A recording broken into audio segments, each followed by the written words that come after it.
What's up, everybody? It's your boy Kangaroo Black coming back once again to do a game preview and score prediction for this coming Saturday's games. It's the Georgia Bulldogs at the South Carolina Gamecocks. Game time is set for 12:30 Eastern Time. I'm going to jump right into it and go ahead and talk about these Gamecocks.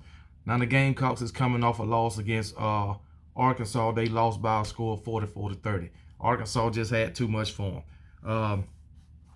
Basically, South Carolina, they was one-dimensional last week. Spencer Rattler threw for 376 yards, a touchdown and an interception. They only had 40 yards rushing. Well, the running backs had 63 yards, but Spencer Rattler, he had a negative 23 yards, so it brought it down to 40. So South Carolina, well, Spencer Rattler, he's really going to get a taste of SEC football coming this Saturday because that Georgia defense is still relentless. They went up against Samford last week, so, I didn't expect them to go too hard against Samford anyway. But yeah, Georgia still got a pretty good defense. Now, the front seven, it ain't like it was last season, but the secondary is better than it was last season. I'll say that. As far as South Carolina's run game last week, Juju McDowell, he had 35 yards on 6 carries, almost 6 yards a carry. And Marshawn Lloyd, he had 7 carries for 23 yards. Not good. Not good. Because you are going up against probably still one of the top defenses in the country. So as far as receiving, Antoine Wells, he had 189 yards on 8 carries. 23 and a half yards a carry.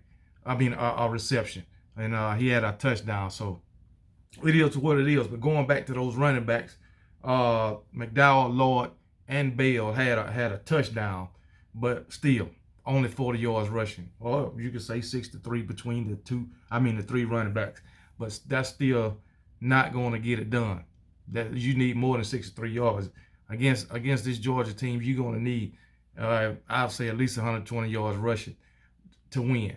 And I don't think South Carolina will be able to do that. And I definitely don't think Spencer Rattler will be able to throw over for 380-something yards, 376 yards that he did last week against Arkansas. I don't think they'll be able to do that.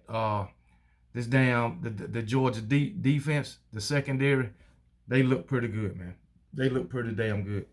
But anyway, like I said, Antoine Wells had 189 yards on 8 receptions, 23 and a half yards a catch and a touchdown. Only received a score touchdown, but also Marshawn Lloyd, once again, he had 72 yards on 6 carries. So we'll see how Arkansas can do, against these Georgia Bulldogs. But yeah, let's talk about these Georgia Bulldogs for a minute. Let me see what they at. But let's talk about the Georgia Bulldogs for a minute. Stetson Bennett, he's off the chain right now, man. He's off the chain right now. Against Samford, he threw for 300 yards and a touchdown. He was 24 for 35. The week before, when they played Oregon, he threw for like 364 yards. So, yeah. And he went 26 for 30, I believe, that game. So Stetson Bennett playing out of his mind right now. Against Oregon, he had 96 point something QBR, I think, something like that. But in this game, it was only 63.2. But he still had 300 yards. So it is what it is. I really don't pay much attention to the QBR. That really don't tell the game. But anyway, Carson Beck got in the game once again, 52 yards. Kendall Milton, he had 85 yards rushing. Further that, it ain't really too much to talk about with the Samford game. Kenny McIntosh, he had some receiving yards, 61. Brock Biles, 57. Ladd McConkey only had 37. But the thing about it, these Georgia quarterbacks threw to 15 different guys this past Saturday against Samford. That's a lot of damn wide receivers. I think they had 8 or 9 guys against Oregon to catch a pass. So they are really spreading this ball around. They are really spreading the ball around. Kenny McIntosh caught 5 catches out the backfield. Brock Bowers had 3 catches. The rest of them, Meeks and Bell, they had 3 catches, but everybody else had 1 or 2 catches. But to throw the ball to 15, get different guys, I don't give a damn who you're playing. That's really spreading the damn ball around. I mean, damn, you don't know who to cover then. But anyway, I got Georgia winning this game. I just don't think South Carolina stands a millimeter of a chance. That's just my opinion. They might make it close. You never know what you're going to get because, you know, I thought I was going to get something Saturday with my Alabama Crimson Tide and got something totally different. The Alabama-Texas game got something totally different.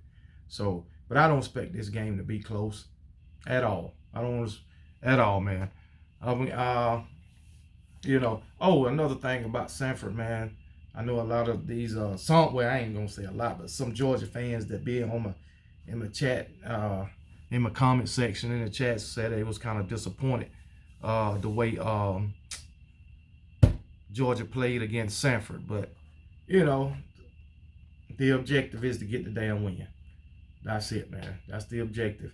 I know you would like to see you guys, you know, when they get in the red zone, put the ball in the end zone, but that's not always the case, and I'm sure, at least I think, Kirby Smart, you know, he don't want to get nobody injured. That's just my opinion. I really didn't look at the game. I was glancing at it because I was looking at another game.